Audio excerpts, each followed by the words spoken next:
Shalom, Chaverim. Kalispera, Pilimas. Barev Angerner. Numero 20.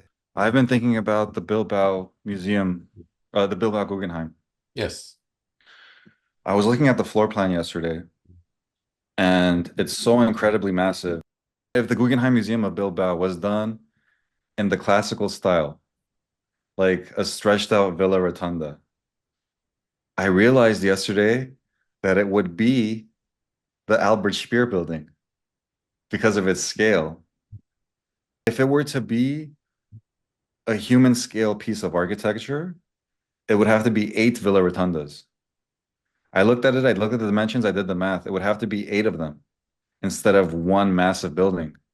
So the problem with that building is that it's one building when it should be 8 buildings. It's so incredibly massive. It's insane. So if it was done in the classical style, it would be the one that we looked at where you mentioned that this is not classical architecture, this is fascist architecture because of the scale, it's inhumane. And it's the same scale as the Guggenheim Bilbao. Well, look, I don't know what you're referring to, because you have many traditional style art museums that are very functional. They're large, but the spaces are very human. You know, like the Metropolitan Museum of Art and the original building of the National Gallery in Washington, D.C. Those are large buildings, but each individual room is human scale. You know, some are rather large, but they're human scale. And they're excellent spaces for exhibiting two-dimensional art paintings and also three-dimensional sculptures. So I don't know exactly what you mean about transforming the Guggenheim Bilbao into a Albert Speer type building. What Albert Speer did was to take the individual spaces and walls and stretch them to monstrous, gigantic sizes. That's not human scale. You mentioned the Metropolitan Museum of Art, and what was the one in Washington, D.C.? Yeah, the National Gallery. National Gallery. The original building, not the IMP. The IMP is a failure. But the original, traditional buildings, 19th century art galleries, you have all over the world. 19th century museums and art galleries. They're large, they have many I rooms. see. Each room is very nice to exhibit art and for the people to appreciate the art. Okay, so I see what they're doing. In the front, they have part of it that's the entry with columns, and then they have 2 arms coming off of each side. So they Yeah, they break up. that's because of the site. You know, you don't need the Yeah. columns. Each one will change according to the site. You know, but there are hundreds of nicely proportioned human scale museums, which are large buildings, but they contain rooms that are nicely designed on the human scale, and the people enjoy the art in them. So I don't know exactly what you mean by the Guggenheim, which is has a lot of wasted space and is not a good does not have good spaces to exhibit art in.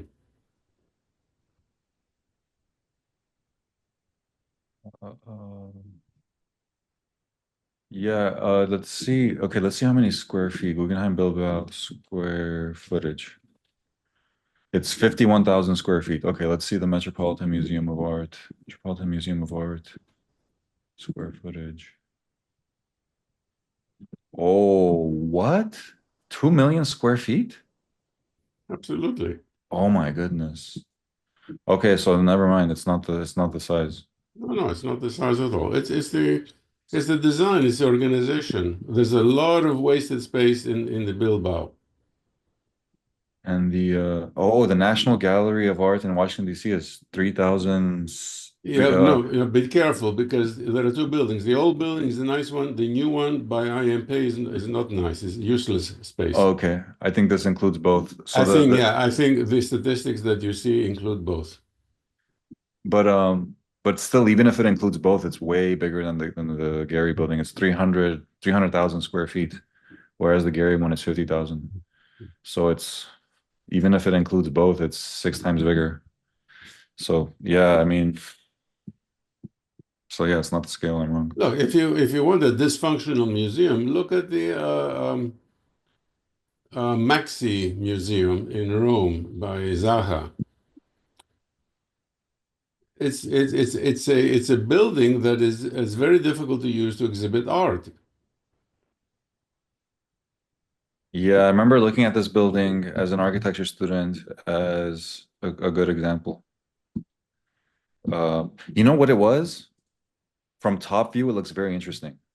This Zaha Museum from top view, it's incredible. But then when you get at eye level, it reads very differently than it does from top view. Ahora, an art museum spends tens of millions, if not hundreds of millions, so as to display art, two-dimensional art on the walls and three-dimensional art in the volumes. If it looks nice from the top view, it's totally useless. Okay, you get a Yeah, nice picture to put in a brochure, but it does not serve the function of what it's supposed to do. So why spend all the money? It becomes the museum itself is a giant piece of abstract sculpture. But does it serve as a museum to display art on the inside? Well, if it doesn't, it's not a good building. Very simple. that's true. So as I've been chopping up the shorts from our previous conversations, I'm only on episode 2, but as I've been chopping up, so I listened to the piece. I had to listen to a piece like 5 times to get through and then cut out the unnecessary like words and the pauses and to get it to a dense short piece of content. And I feel like I started to see the way you think about urban spaces and architecture. And Great. yeah, I think I'm starting to see it. So I think it's very interesting because it's like a set of nodes and Yes. connectors, Yeah. and it applies to the urban experience and it applies to the architectural experience. Exactly. So let me Man, make a comment. You know Nir, our friend Nir Buras, who may join us later today, yes. never distinguishes the architectural scale from the urban scales because they're knitted closely like this. Other great architects, Leon Krier, who's still alive, does the same thing. He designs for the buildings, he designs for the details, he designs for the urban space, and designs for the cities. They're knitted like this. My late friend, Christopher Alexander, had the same approach to design. All scales must cooperate. So you picked up something that's very important, that's totally neglected in today's schools and training. And then the other thing I noticed that is part of the way you think about it is that the piece of architecture, it's a complex system that interacts with itself and it interacts with outside of itself. So it's like it's part of the urban network and then it has a network within itself. So I feel like I wonder what was the first piece like did you examine the structure of nature and see like this is how nature works, and then you applied it to because this thing it's like it's a very organic set of nodes and connectors that like moves in a particular way to a particular site. All right, both So yeah, Christopher Alexander and myself are trained as scientists. To scientists, this is obvious. Everything interacts. Okay, it's only to architects that this is a shock, and I'm glad I'm glad you have seen the mechanism. But to us scientists, this is obvious. just yesterday it clicked, Yeah, and I look at nature. In nature, you have a bush. The bush doesn't live alone. The bush lives in an ecosystem. It depends on all the other trees because it tries to get the light and the air from the other trees and tries to catch the water. And then some animals are going to eat part of the bush. It's a connected ecosystem. That's what nature is. a lot of architects they do this move where the floor plates shift in a jagged manner, and then the third floor shifts back, and then the fifth floor shifts again this way, and then the eighth floor shifts again that way. And that's like the opposite effect. It's like these blocks that are shifting. Yes, And yes. Well, I have an explanation for that. It's a it's a manifestation of narcissistic psychopaths because they just break the form in order to make anyone looking at the building and approaching the building anxious, to make them sick. Okay, this is actually making people sick. yes, I heard that you were saying that the human has it'll either react if the object is friendly or if the object is alarming. And yeah, that kind of move, I can see it being alarming. But Ara, you happen to be a human. Can you approach, say, a university building that is jagged like that and feel safe to get into the entrance and go up to the third floor? I would not. I feel uneasy to enter such a building. Okay, so I know in the back of my mind, I know it has been approved by the local building board, and the engineers make sure that the thing is not going to collapse. But psychologically, this feels unsafe, and it was done on purpose by some sadistic architect to make people anxious, people who are outside. So what do you ask me? This is natural instinct that every human has, except for those who are brainwashed in architecture school. They're trained for 5 years to suppress their natural instinct that protects their own body from unsafe situations. Man, it's a really good point. And you know what's crazy? In architecture school, there's a period where everyone kind of obsesses over making something big and massive look like it's floating in the air. And that's precisely the effect that can make people uneasy. Yes, But that's the exactly. effect we go for. It's like Exactly. if we can just kind of make the higher floor stick out from each direction a little bit, and then Yes. the bottom floor we paint it black, and then we do Yeah. these tricks to make a big massive thing look like it's floating in the air. And I was kind of obsessed with that at one point too, but now I'm starting to see maybe it's better to have the thing look like it works with gravity. Architecture school conditions people to become sadistic psychopaths. I'm sorry to say it, but this is what happens because the students that told this is good architecture, and if you become proficient in doing precisely this, generating anxiety, no architecture professor ever says generating anxiety, but that's what they do when they show famous buildings. So the students become conditioned to say, if I want to become a famous architect, I will have to learn how to do that and suppress my own feeling of unease and dread when I look at these buildings. Have you heard the term new urbanism? Of course, yeah. I'm friends with the new urbanists for 30 years. I'm a good friend of Andres Dwani and Leon Krier, Stefanos Polizoidis. These were the founders of the new urbanism movement back in 30 years ago. Okay, I'm not too familiar with Andres and Stefan. I'll look them Yeah, up. Stefanos Polizoidis, Andres Dwani, Elizabeth Platte-Zyberg, who is the wife of Andres Dwani. They were among the founders of the new urbanist movement back 30 years ago. So the new urbanist movement tries to create human scale cities. However, in the United States, it is huge, and I think we may have talked about this before. There is the annual CNU, Congress for the New Urbanism, and sometimes I go to it, and it has 4,000 people. So you go to and look at all the projects. Some are excellent, some are mediocre, some are terrible. So it's a large movement, and there is no consistency. So the architecture critics pick on the really terrible ones and they present them as representative of the new urbanist movement, which is just a weak point upon to attack new urbanists. The really good new urbanist projects are wonderful. They build new pieces, new urban developments that everyone likes. The price shoots up like this because they're so desirable. But the only criticism, and this is, Christopher Alexander used to criticize this, that there is variability.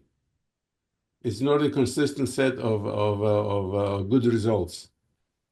But Yeah, the very there's no way to control that, because you exactly. have, anyone can call themselves a new urbanist and try to sell their project as new urbanist project because it attracts more clients. The variability is like an inevitable aspect of nature. Even when Anne Sussman was talking about the eye tracking, when she shows the eye tracking studies, and she says the eye usually goes here first, and it looks at this, but and it wants to avoid this area, but she always gives it the what do you call it? The not the preface, like the well, I guess yeah, she gives it like the preface of every person is slightly different, and every person does view the object slightly differently. No, no, no. Here you're wrong. The experiments that Anne Sussman does are absolute because on the average, this is very standard because the human eye, is the same for all people in the world. You know, the biology of the human eye is the same, except for somebody who may have a disease. Okay, so the experiments that Anne does differ very slightly. Yeah, they differ slightly Individual variation from is individual very, to very individual. slight. What I'm talking about, a product, okay, a group of buildings that is sold as new urbanist. Anyone can make, some terrible group of buildings on a site and say they're new urbanists when they're not. There is no certification. That's what I'm trying to say. Oh yeah, and then Anne mentioned this too. She said that some people say that it's all about the dimension of the sidewalk and the landscaping, and that the architecture is secondary. But then Yes, that is not obviously, true. yeah, Yeah, exactly. The and architecture matters. and Sussman studies show this, that the Yeah. architecture has a profound effect on how you use the urban space in the street. Forget going inside the building, how you use the street. If the street is attractive, then you will use the street and the urban space becomes pedestrian friendly. So maybe this condition that we have in 21st century architecture is just like an inevitable result of nature. It's like a yin yang symbol, where there's the white swirl and then there's the black swirl, and then there's a white dot in the black, and then there's the black dot in the white. So it's like there's this whole movement of like Peter Eisenman and Herzog and de Meuron and then there's and Frank Gehry and all these mainstream architects. And then there's the white dot on the black and the black dot on the white, which sometimes like both sides don't claim. Like there's like Peter Zumthor and David Chipperfield and I don't know who else, Alvar Aalto. And then there's the other side, which is Gita Mehta, who introduced me to you 10 years, more like 12 years ago, 13 years ago, and you and Anne Sussman and Nir Buras and I mean some other people like obviously Christopher Alexander. Uh, I think Rick Worth and I think Leatherborough and but it's like this group and it's a flow of nature. Okay, It's like I'm not going to criticize your model. Maybe your model is useful, but you have missed an important part. You have named famous architects who, in my mind, create very ugly buildings. But you have not named any important contemporary architects who create beautiful buildings. oh yeah. So with Wait, wait. you, yeah, Only Nir, because you happen to know near Nir, he collaborates with us. But there are 100 other contemporary architects who build beautiful buildings, and yes. the names you don't know because they're not put out by the architectural press. The Kamil architectural Khan press, Mumtaz, Kamil Khan yeah, Mumtaz, yeah, Leon Krier, yeah, but there are hundreds of others. They are working, they're doing wonderful buildings, they get commissions, but they're not put forward by the architectural press. So the public doesn't know them. but this is what we're uncovering. This is what we're diving into, and what we're slowly. I mean, I'm adding the knowledge of these architects to my vocabulary. Oh, So good. this That's why we have tens of thousands of viewers of these videos. Because they viewers will get knowledge here that they won't get anywhere else. Certainly not absolutely. in architecture school or by if they're already professionals or by reading the online architecture magazines. Because the architecture magazines are completely prejudiced. They just show members of the clan. It's so interesting. The same year where I was in this urban design program, where Gita Mehta invited you to talk, at that same time, and so every year, Mark Wigley and Peter Eisenman had a conversation at Columbia, and when I was there, it was their ninth conversation, and it happened to be a conversation where they split architecture into two camps. And then they said there's the conceptualists, and Peter Eisenman didn't even name any other architect except himself in the conceptualist category. And then he goes, and there's the phenomenologists who want to say that there's a very specific type of object that's good and everything that doesn't fit into their model is bad. And then they came into this whole thing where they're like, but if it was really the experience would talk for itself. But really, they make a theory out of the experience. And then Mark Wigley brought up, well, you try to say that Peter Eisenman, that you are a conceptualist, but conceptualism is also a feeling, and you capitalize on. So it was a really interesting conversation, but I didn't realize at the time that your work in a way was attacking his work, and his work in a way was attacking your work.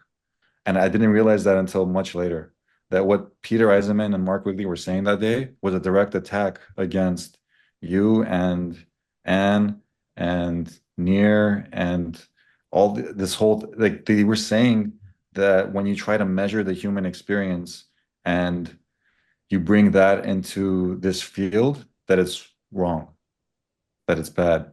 And it was like a whole conversation. It was really intellectual and it was really hard to grasp because they were kind of dancing around the terms and they were bringing in a bunch of Gilles Deleuze and all these other philosophers. And the conversation was, but it was, I listened to it so many times that now I finally get, they didn't mention Christopher Alexander, but it was also like they were addressing kind of that debate without bringing it up and kind of trying to reiterate the fact that the conceptual should be the dominant view in architecture and not the phenomenon, not the experience.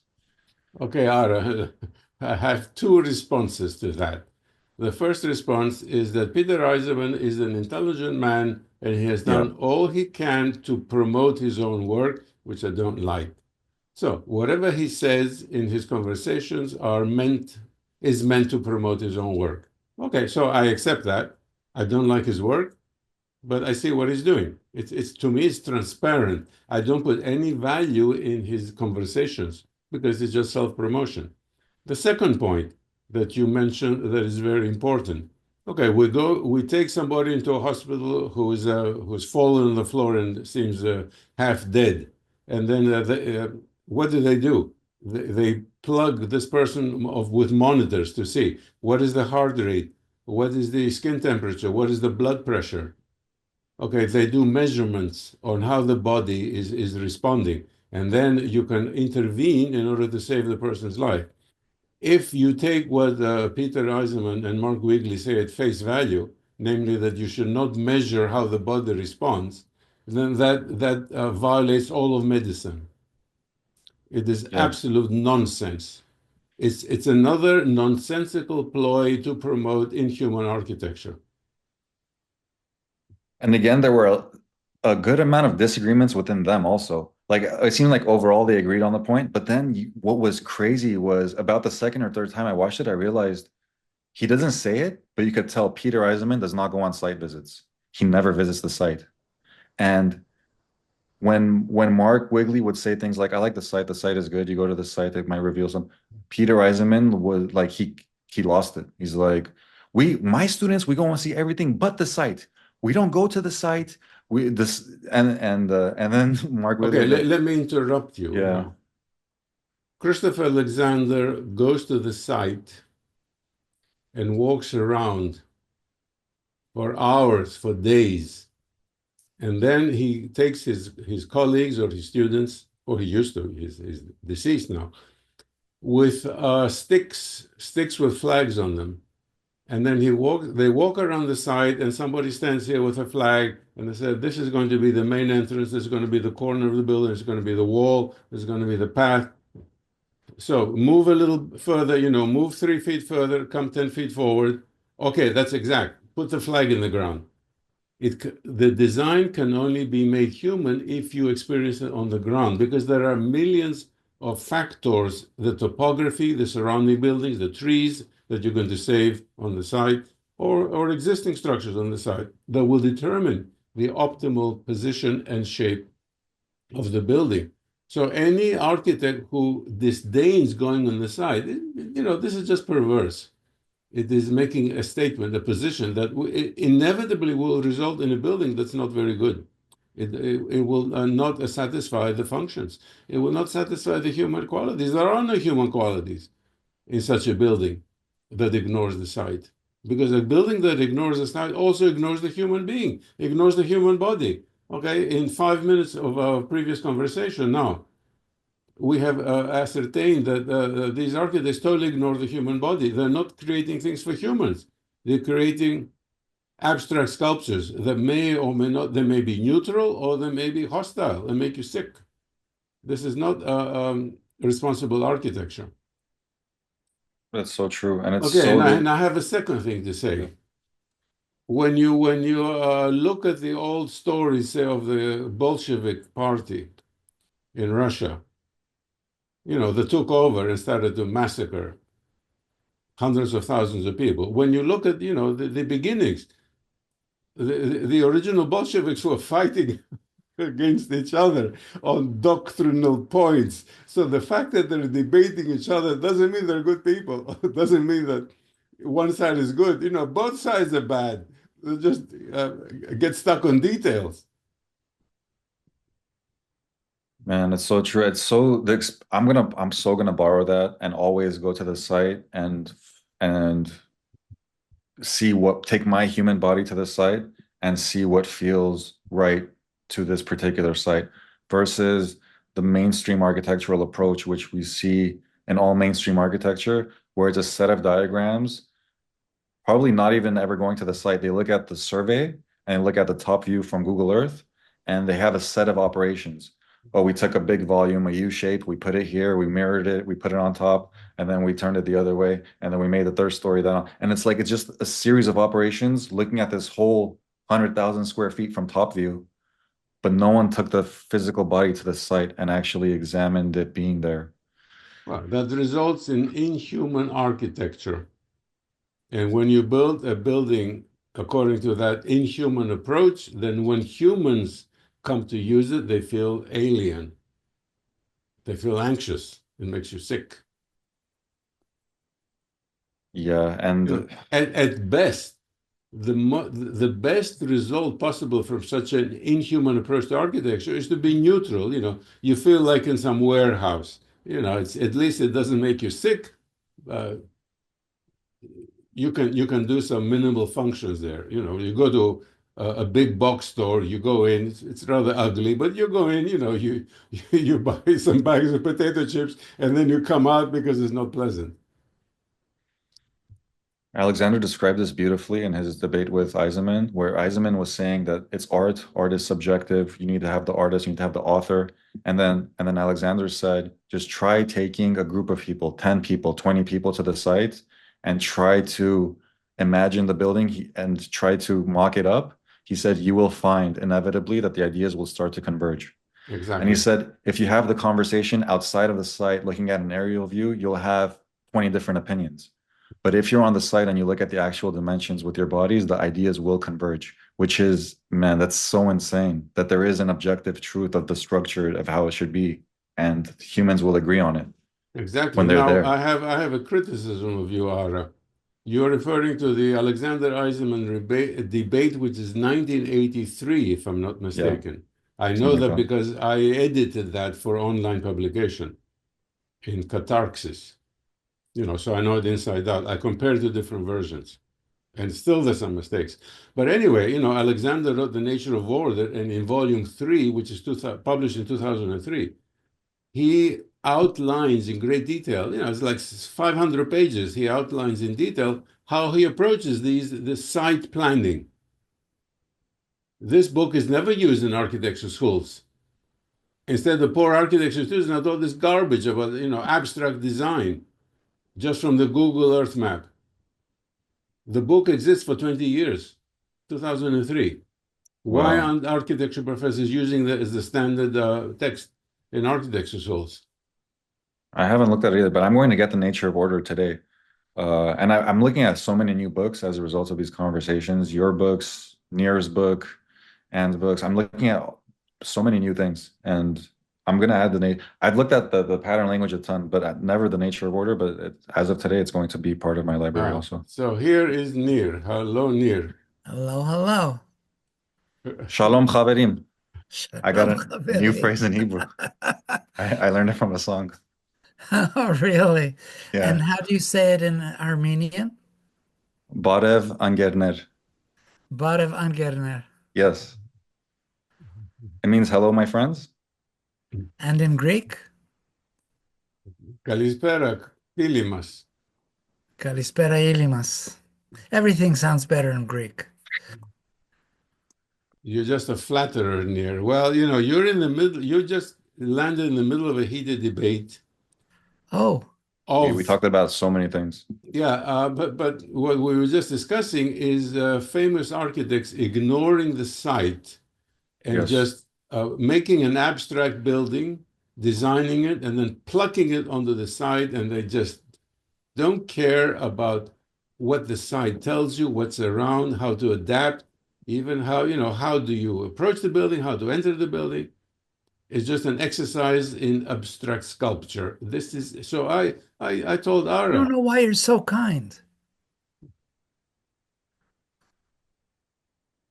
Yeah, so many of architecture's heroes have done so many buildings with never visiting the site, like Peter Eisenman buildings and Bernard Schumann buildings, who are architecture's heroes. They've done a lot of buildings where they never actually visited the site, which is crazy. okay, so now we have a real architect in front of us. Please tell us from the practitioner's point of view the importance of the site. Wow. Life is a balance of inside out and outside in. And architecture is a reflection of life. So part of it is what's going on the inside, but all of it is dependent on what's going on the outside. On this planet, which I believe is unique in the universe, despite what some other people want to think. I don't think there are aliens out there. I think we're really stuck on this place all by ourselves. Nobody's going to help us.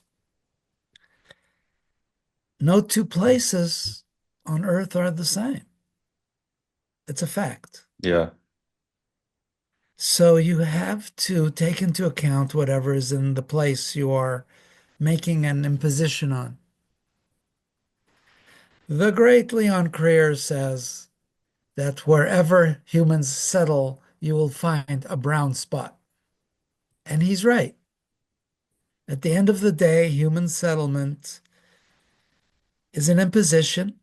And even in the best of circumstances, it's hard not to leave a brown spot behind. So Okay, What is the the brown spot? look, wait, brown wait, wait. spot, Yeah, what is that? well, if you've ever been in nature, you will Oh, the recognize, plumbing. yeah. Right, right. Let's go to somewhere else. Okay. But Now, but with regard to the place of the four faculties of neuroaesthetics, aesthetic experience, observing mobility, animals and people, the use of hands, and memory. Memory and place in the brain is exactly the same function. So when we're creating new places, which we do on the existing genius loci, we actually modify the genius loci. The moment you put an imposition on it, and not an imposition, but you do something in it, um, you're changing the genius loci. You're changing the magic of place. And that's a huge responsibility, I think, because you're messing around with the planet and all the stuff that goes with it. So the magic of place is something to work from. And it's essential to work from it in every single traditional and especially classical structure is very, very attuned to place in all cultures. They don't just sit there. They are celebrating what is and offering new axes for contemplation, if you will, new experiences. So place is super, super important. I really don't believe that any architect has built their designs, has had buildings built without being there. And I would like to see the documentation on that. Even Eisenman, I mean, he's very well intentioned. Yeah. This is not what I wanted, Nir. What do you want? For our students, hundreds of students watching this video, please give them a 1 minute intense course on how to approach the site to design something that's adaptive to the site. Because now they're not getting any of this in the school. Well, in order to be attuned to any of this stuff, the students have to have walked around urban environments a minimum of 2 years and walked in nature a minimum of 2 years, or agriculture, been outside, in the countryside, in the country, and in town.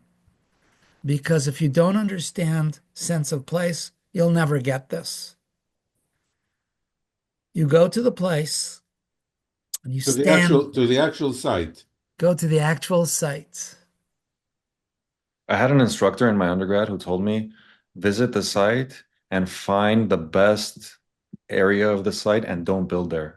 And sometimes I think about that and I think that's pretty genius advice. I mean, sometimes you can't avoid it because when you do small scale residential, like you have your setbacks and it's defined. But when you have a big lot, maybe you can find the best part and don't build there, build elsewhere. That's Alexander's Oh, is it? theory. But let Nir Well, continue. you know, Okay. this is because Alexander knew he can't do anything better using the architecture he was familiar with.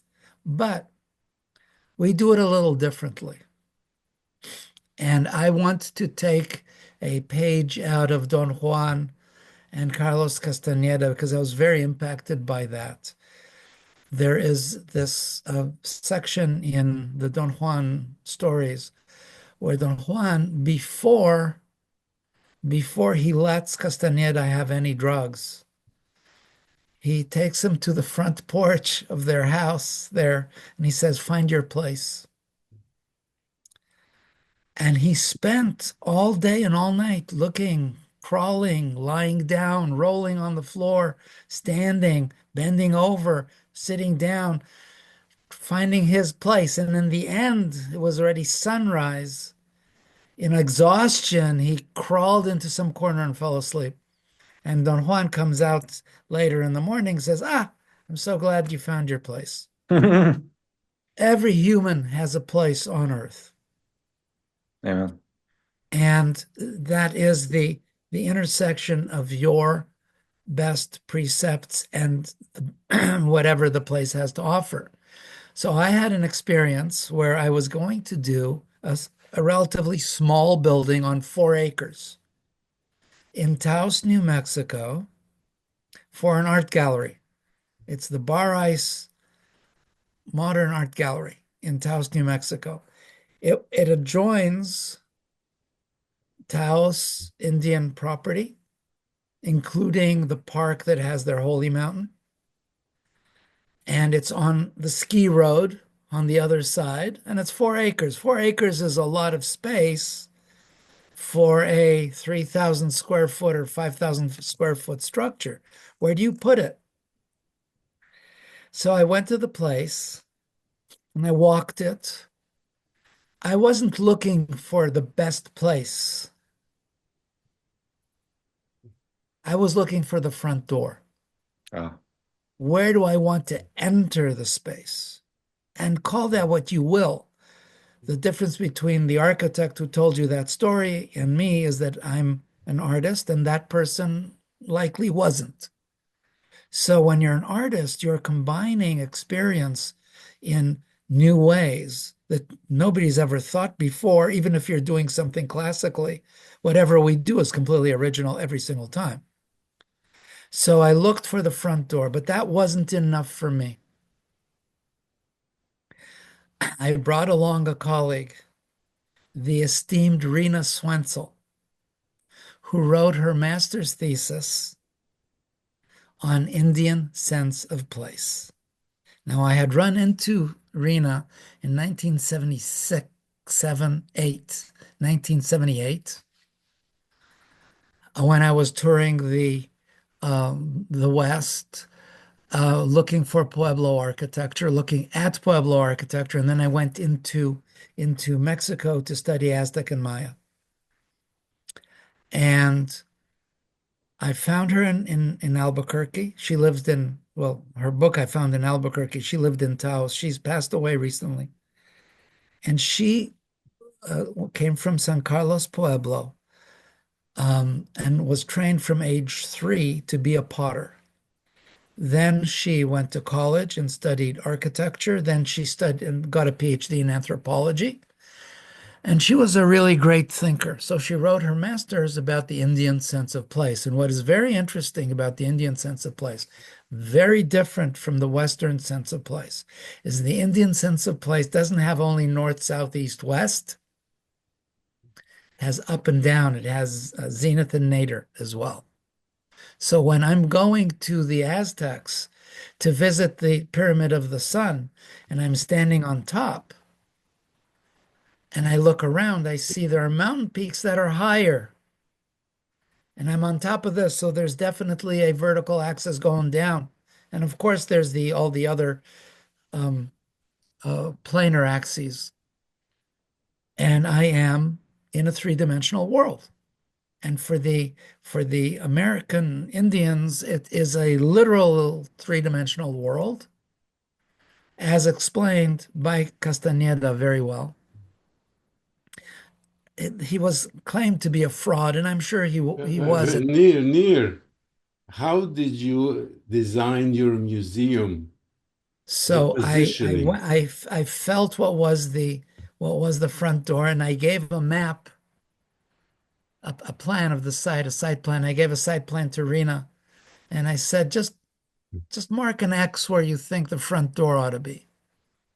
Rena and I had long discussions driving around New Mexico about how an Israeli soldier, I was actually a soldier at the time. I had leave, so I went to see all this architecture stuff. How a soldier who knows his desert very well and a Native American who knows her desert very well, how do we survive in the desert? And I asked her, how long can you survive with a knife in a canteen? And she looks out the window and says, a week, which is more or less right if you've ever been out there and So we were on the same page when it came to the understanding of survival, and thereby, because the first thing you're aware of when you're on your own out there is the place. So where basically you're asking yourself all the time, where am I? Okay, now you found the front And door she identified the front door in exactly the same place. as you did, Yeah. based on your intuition, walking around the site. Yep. And then we went to the archaeologist to find out what was on the site. Ah, And it turned out that there was a mound there. So there had been some kind of settlement before. I don't go into the woo-woo stuff at all. My experience, a lot of it is what it is, and I don't try to explain it, and I don't either, okay. and I I don't want proselytize. something more from you. How did you decide on the footprint of the building now that you have the entrance? Now that I have the entrance, I knew that the building was going to be a cheap box. It was a cheap steel building, basically. And I also knew that it was going to be longer than wider for basically structural reasons, because I knew it had to be a box and I needed to use the least expensive steel system available. So I knew it was going to be a box about 3-to-1 ratio. Basically, the Wayfarers Chapel. That's what it sounds like. Yeah, The same steel difference. building, box stretched out in one direction. Which Yeah. you said that you said the Wayfarers Chapel is a phenomenal building. Yeah. What I did was I faced the building had a gallery part and then it had offices and a studio. So I took the studio, made it all a glass window, and faced it to the Indian Holy Mountain. I have a quick question for Nir. And then the So rest was like a no-brainer. one time you criticized Nikos for not seeing the classical orders as necessary, but you don't see the classical orders as necessary because the Wayfarers Chapel doesn't actually have the classical orders. It's a classical building if you Yeah, actually scratch under the surface. but it doesn't Order, have the orders are styles. yeah, it doesn't have the Corinthian or the Doric or the It Ionic or any of doesn't the. need them. It's got some kind of a modified Gothic something or other, if you will. It's a stripped Gothic, I think. But Stripped. Yeah, yeah, stripped. It's a very stripped building, but it is a building, and you recognize it as a building, and it's 100% classical. It's got the rhythms, it's got the top, it's middle, got the rhythm. bottom. Yeah. It's divided into three parts. It has one room. It's not three rooms, and it works in a very modernistic way with nature because it has all the glass, brings in the fractality of the trees around for your experience. If it was sitting out in the middle of the desert, it would be maybe interesting, but not, you couldn't be in it because you just couldn't be in it. I love that you all got me thinking about fractals. I'm seeing fractals everywhere now. Even with our podcast, we started it off as it was me and Nikos, and sometimes Anne would join, and then Nir came in like about halfway, and then that's kind of what happens at a small scale on the episodes now. It's like Nir, because you came around like we had recorded like half the episodes, and then now it's like we record a particular episode, and then I'm seeing with like seasons, there's like seasons, and then people have like bigger seasons where it's like sometimes you're in a positive state. Sometimes things aren't going well, and then it's like there's smaller seasons, and then it's like it's just I'm seeing fractals everywhere, and I'm seeing like how it's such an essential part of nature where it really should make its way into our And make architecture and sure artwork. that what you see is not the fractality itself, but the multiple fractality. Multiple fractality. Because the whole purpose of the exercise is an experience of beauty. So what's his name pulled it off at Wayfarers Chapel? We didn't. The building we did in Taos is not pretty at all. It's completely utilitarian. It's a box. It's really sitting there like a fallen stela in the middle of nothing, kind of facing some Um, uh, bison. I would like Nir to answer a question that Ara asked me before you came. Ara said there are some high-profile new buildings, museums, university buildings, where the floors are disjointed and twisted and moved over. And he asked my opinion. Like I gave a very harsh opinion. they're Yeah. stacked, Yeah, shifted. I So don't Nir, understand. I actually it makes no sense. It is some kind of It's like this becomes a it's building, it's a literally. liberty. It's a liberty of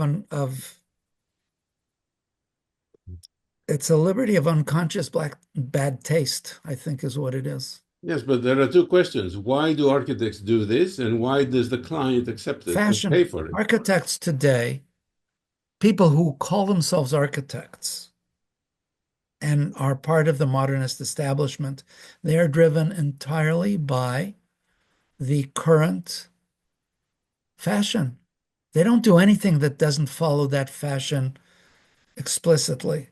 Once in a while, somebody has magically attained some kind of a position to become a star architect, anointed by probably the magazine editors.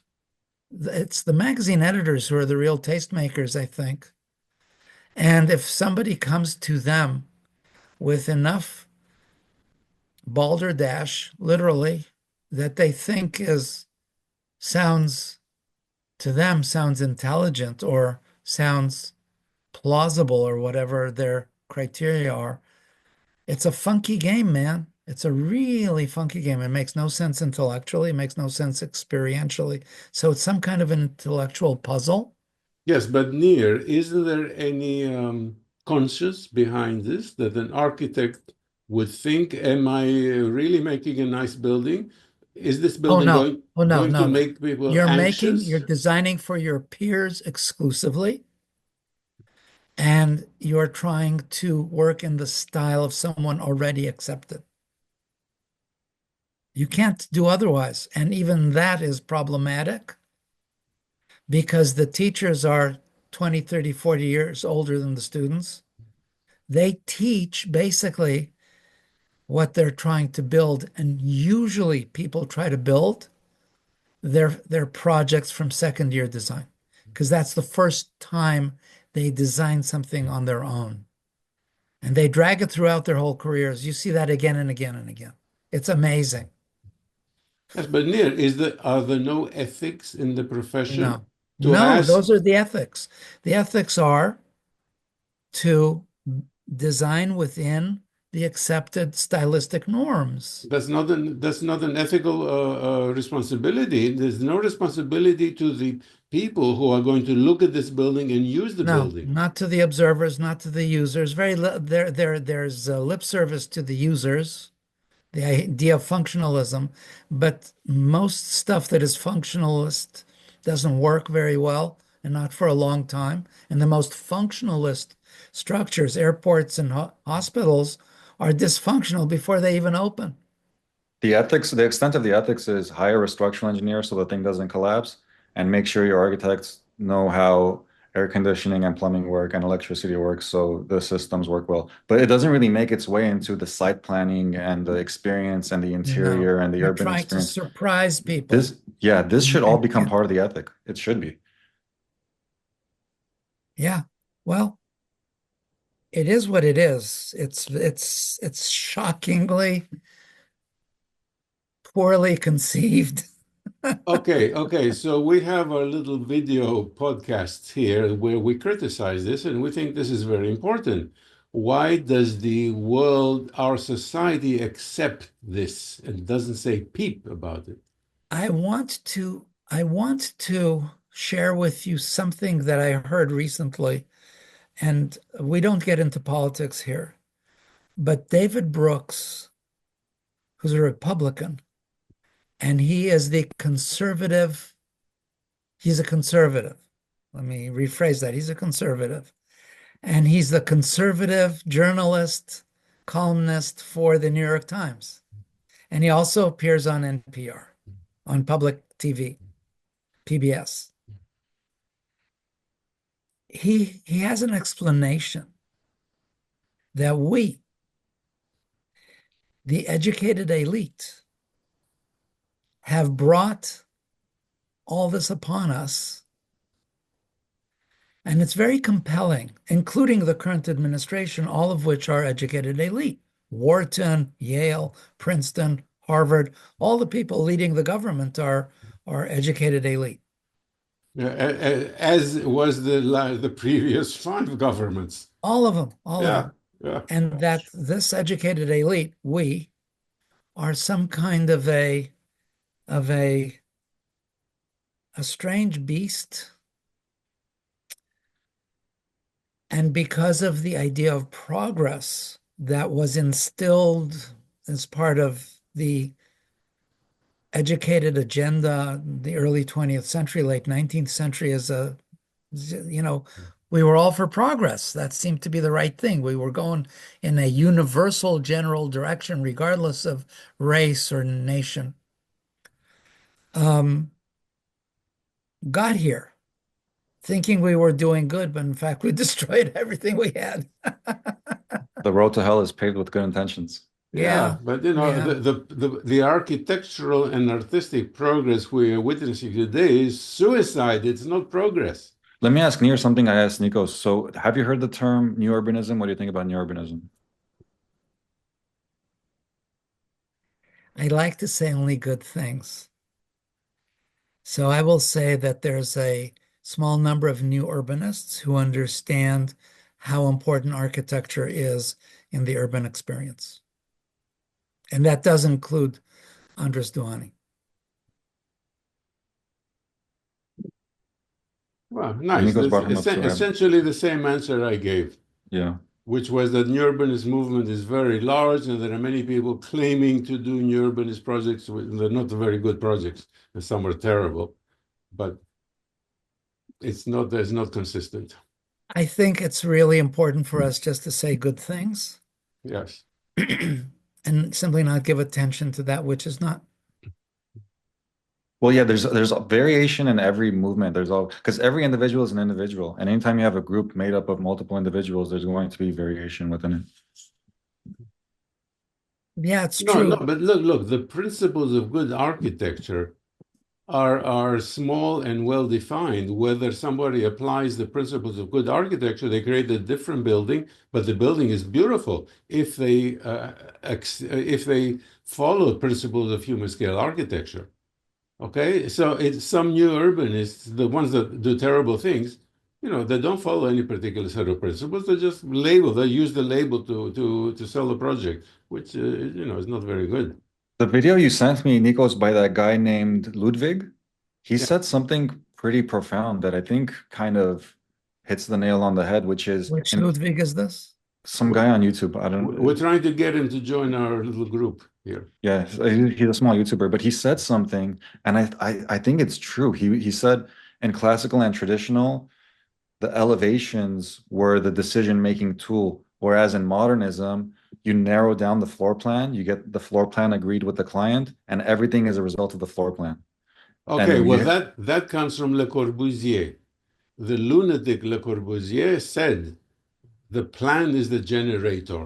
So you decide on the plan, and then everything just goes up from there. A totally stupid and crazy statement. that's what happens. It's not. It's not exactly like that. A lot of times the clients I've long wondered. just care about the floor plan. The plan is very important. Of It is course, it's important. important. Yeah. Okay. The Greeks, the medievals, they built enormous and wonderful buildings based on a foundation. They had to know what the roof was going to look like before they drew the foundation. So there was a wholeness to it. And one of my favorite pieces on how to design, it's called How to Design, by Thomas Hastings, Carrere and Hastings, New York Public Library. And he wrote an article called How to Design. And he does say there that the plan has to be it has to be, you have to love your plan. You have to fall in love with your plan. It has to be just the right thing and blah, blah, blah, blah, blah.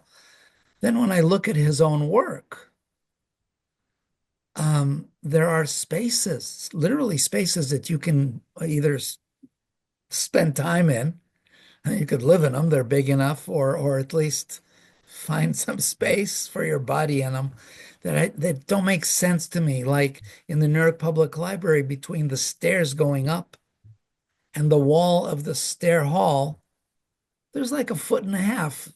For what? Mm. And that, why doesn't the stair come all the way? And it's his solution, which I never understood. And I don't know that I would have done it, but he's got the wall going behind it and it's open on the other side. To me, it's a little strange. And I didn't understand these things. He's got extra space in the Senate office building rotunda. Yeah, the New York Public Library. Yeah, but I have been inside. I don't remember what near. I know. I look for details. You know that McKim, Mead, and White in the Boston Public Library, they have an error. They messed up the stair really? count on the grand stairs. It's one stair too short. Oh, It's really something. And then they had to make all kinds of adjustments in the building. You start looking at this thing and you're wondering, why is this wall opening at an angle? What is going on over here? Why is there a bump here in the wall base molding along the stair, the string? It's a nice building though. Stair? It's like, and when you're spoiled by seeing buildings like Pope's National Gallery in DC, I'd suggest you want to be a serious architect. You go to the National Gallery in DC and you spend 2, 3 days there drawing everything you can in the building on the inside. It's like a master Okay. class. Yes, Totally. before you joined us, I was telling Ara about the wonderful building, the original National Gallery, not the Yeah, addition. the other one's not a building. It's a little shopping mall kind of a space that is, you know that it costs just as much to reclad it as to build the whole thing originally. I read that. It's enough to pull your hair out. There's not a single I.M. Pei building. I say this with a lot of respect because Mr. Pei was a really lovely man. And he was very generous to me. There's not a single I.M. Pei building that doesn't have some very serious fault in it, usually structural Mm. or systems. Yeah, that Right. is the finest modern building ever built. National Gallery of Art. You can make so many buildings inspired. You don't even have to spend too much time designing. You take the Villa Rotunda and you could take parts of it and stretch it in one direction and maybe add more columns, have less columns or whatever. But it seems like obviously inspired by the Villa Rotunda, but yeah, an incredible building, an incredible piece of Okay, architecture. gentlemen, It's not inspired by the Villa It's Rotunda. not? no. No, it has no relation to it whatsoever. It's Villa original. Rotunda was a party house. Gentlemen, we are over time. Please, Oh, concluding It has remarks. a temple front, but the don't. temple front. Okay. Yeah. So here's something. This is for both you guys. You're going to love this. You've never heard this before. There are only two ways to enter a traditional building. Either a temple front or a triumphal arch. Great, Nada más. great. Okay. Put Ara, that one in your pipe and smoke it for a We'll while. conclude with that. Ara, any concluding remarks? Gratitude, just so much gratitude for all the information. So many thoughts, so many things like going on in my head as a result of these conversations. So grateful. Well, I hope the architecture students that watch these videos are becoming architects. Yeah. I mean, all three of us and Anne and all our friends are contributing free time to get this documented for the young generation. I hope they're learning from this. Okay, gentlemen, thank you so much. Thank you, you. guys. Thank you for doing this. Keep well. Again, I want to emphasize gratitude when I say that. I don't say that lightly. There are decades of experience that Nikos has, that Nir has, that Anne has, that Camille has, that Bin has. I'm super grateful that they're imparting this on us. Anne couldn't make it today. She was talking at Boston Architectural College. But her ideas have been inspiring me, and I've got her book here that I'm going to look through more thoroughly. These type of conversations don't happen enough, man. You know the deal. Like, comment, subscribe, because these conversations are happening on my YouTube channel. Peace, love, positivity. I'll catch y'all next time.